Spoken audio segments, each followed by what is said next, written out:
Good evening. It's that time again. We're going to be spinning the eggs around. So today I'm going to talk about how we turn the eggs, the direction wise, and we're also final answer as far as the cracked egg.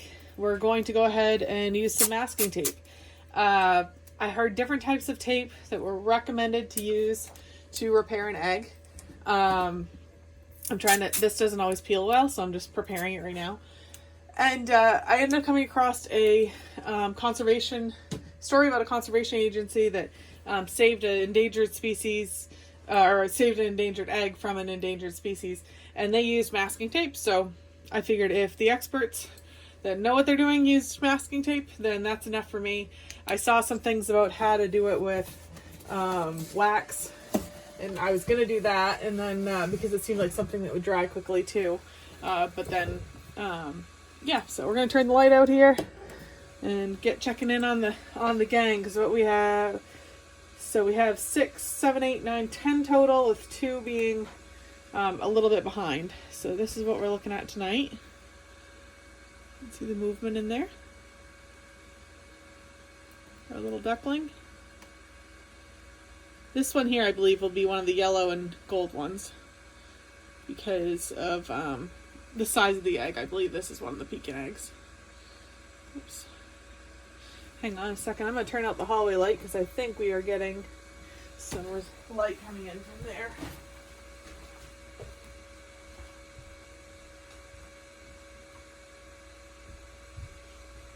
Thanks for bearing with me. So hopefully that can help so you can see them better. See that?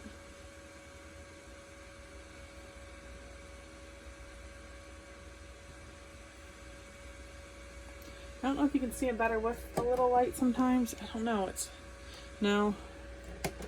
really hard to tell with the camera. Sometimes goes dark and it's really still okay on film. But like I said, we've got quite a few to candle through here.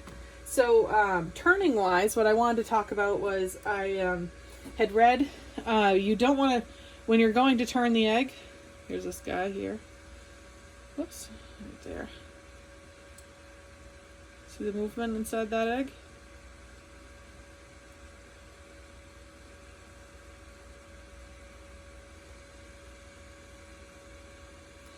So when you're going to turn the egg, you want to turn it so it's like rolling it, versus you don't want to flip it end over end. So when you're looking at it right here, I'm going to turn it this way, not flipping it around. Is that what's in the shot? I don't know if that was in the shot, so I'll show you on this one next. Alright, where are you, little duckling?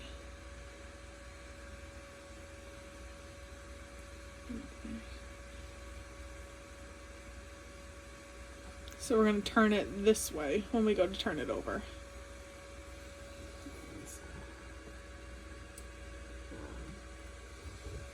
Again, our X's and O's help guide us. X on one side and O on the other, so that you know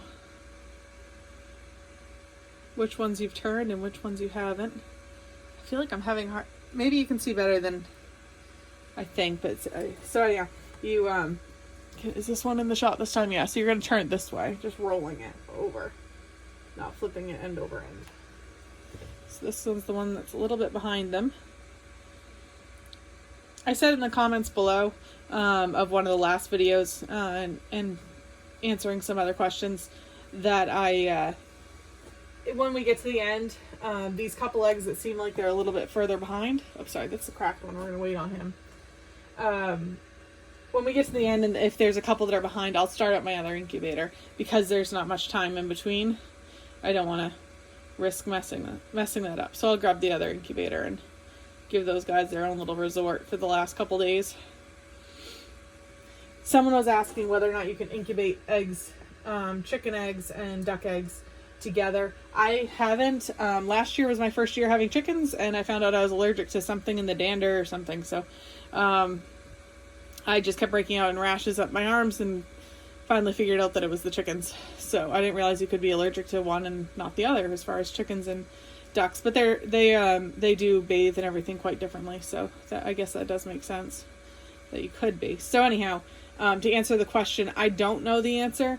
My only thought is that because chickens usually take about 21 days, according to Google, to incubate versus 28 days for the average duck, that you might be able to get away with using one incubator because you're still in the safe time as far as being able to open the incubator for the ducks, so they can hatch, and you could open it to get the chicks out before your ducks are needing to go into their own lockdown. Okay, so remember on this one, I'm going to turn the light on now. So remember on this one here, I have, let me see if I can get this to focus in. I've drawn on the, trying to get, I drew a circle around where the cracks are. But I'm actually gonna, here, if I take the light and put it in, I think that sometimes shows the best. So I'm gonna turn this light back off. And so, what the issues with the cracks that we're gonna be worried about is, hang on, I gotta set it down. I'm worried, I gotta rip the tape in half, and I'm worried I'm gonna drop the little guy. You have to worry about contamination. So, but I'm also conscious of, this is on the wide end of the egg right here. And the wide end is where their air pocket is. So I also am conscious that I'm nervous that I'm going to cut off his air supply later on when he's putting his little beak up there. So I'll just, for the safety, I'm going to go ahead just for contamination, but I'm going to, oops, you're rolling. I'm going to try to do really thin lines with the tape right now so that I can cover as little of the egg as I absolutely have to as I get up around that air pocket, because I really don't want to cut off his air. See on that end there, let's see, that'll focus in. Oops. So we're going to go ahead and tape along that line there. And I can overlap to catch the end of that line right there. I think that pretty much covers all the cracks. So that was what I found to be the best answer. So we're going to go ahead and get him. Alright, where X is up. There we go. So everybody is flipped. Put this over. I still have tape on my other hand. So hopefully that will be enough to keep that little guy safe. We'll keep checking in on him. We'll do the best by him that we can do, and to give him the best shot at making it here. And so he can be our little miracle baby, hopefully. So I'll check in tomorrow. Make sure you're commenting below if you have any questions about the ducks and the process that we're going through. I'll answer them each night. I'm going to be coming on here. Again, I'd love to do a live video as they're hatching. I can set the camera up and just let it go so you can watch live. However, YouTube only allows you to use mobile devices to do that once you have 1,000 subscribers. So please subscribe, and if we can get up to that, then I'd love to have some live videos. But regardless, I will be filming as much as I can catch in the hatching process.